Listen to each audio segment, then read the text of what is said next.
Hello bachcho, let's see this question, and here in this question you will have to match list 1 with list 2. So now let's read the list 1. A democratic government is our democracy is a attentive to the needs of democracies have successfully eliminated if a democracy is considered a better form of government as it. अब देखते हैं list 2 में क्या है. Idea of political inequality, improve the quality of decision making, legitimate government, all citizen. देखो basically इसमें ना हम डेमोक्रेसी की बात करेंगे. डेमोक्रेसी के कुछ फीचर्स दिए हैं जिनको हमें कंप्लीट करना है. ठीक है, तो मैच करते हैं लिस्ट 1 को लिस्ट 2 से. देखिए अगर हम डेमोक्रेटिक की बात करें तो डेमोक्रेसी क्या होता है, मैं लिख देती हूँ यहाँ पे.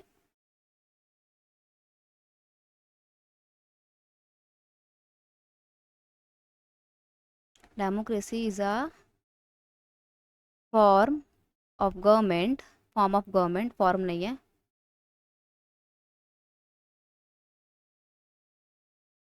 इन which people elect their government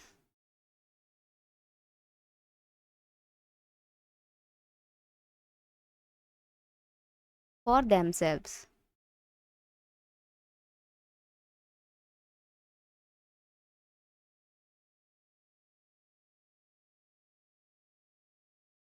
तो डेमोक्रेसी वो सरकार का रूप है जिसमें जनता अपनी सरकार को खुद चुनती है.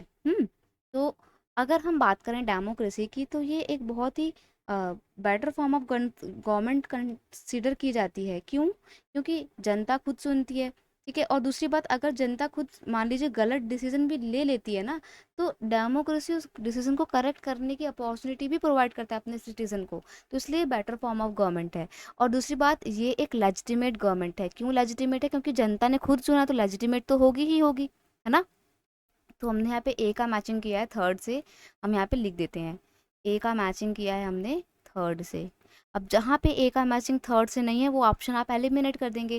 जैसे ऑप्शन ए में तो मैचिंग थर्ड से ही है, ए इसका बी एलिमिनेट हो जाएगा और सी एलिमिनेट हो जाएगा. ठीक है, आगे देखते हैं. अब आगे क्या है, uh democracy is attentive to the need of. जो डेमोक्रेसी होता है वो किसके नीड्स की और अटेंटिव होता है, किसकी नीड को बहुत ध्यान में रखता है डेमोक्रेसी, अपने सभी सिटीजन्स की. तो democracy is attentive to the needs of all citizen. B को मैच करेंगे हम फोर्थ से.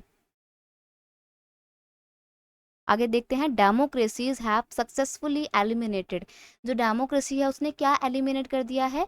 Idea of political inequality. देखो डेमोक्रेसी इक्वालिटी को बहुत प्रमोट करती है, सबको समानता के साथ जीवन जीने का मौका भी देती है. इक्वालिटी होती है ना, इस इक्वालिटी को स्टैब्लिश करती है. तो सी का हमने मैच किया है बेटा फर्स्ट से. ओके, आगे है, democracy is considered a better form of government as it improve the quality of decision making. ये एक बेटर फॉर्म ऑफ गवर्नमेंट है क्योंकि डिसीजन मेकिंग की क्वालिटी को इम्प्रूव करता है. क्योंकि डेमोक्रेसी में कोई भी जब डिसीजन लिया जाता है ना बच्चे, तो सबसे कंसल्टेशन लिया जाता है, सबसे बातचीत की जाती है और फिर फाइनल डिसीजन लिया जाता है. तो डी का मैचिंग सेकंड से किया है. अब यहाँ पे ये ऑप्शन डी एलिमिनेट कर देंगे क्योंकि इसमें डी का मैचिंग फर्स्ट से था. तो ऑप्शन ए आपका यहाँ पर बिल्कुल सही आंसर है, बाकी के आपको एलिमिनेट कर देने हैं. ठीक है, so option A is your final answer over here. I hope you understood it well. Best of luck.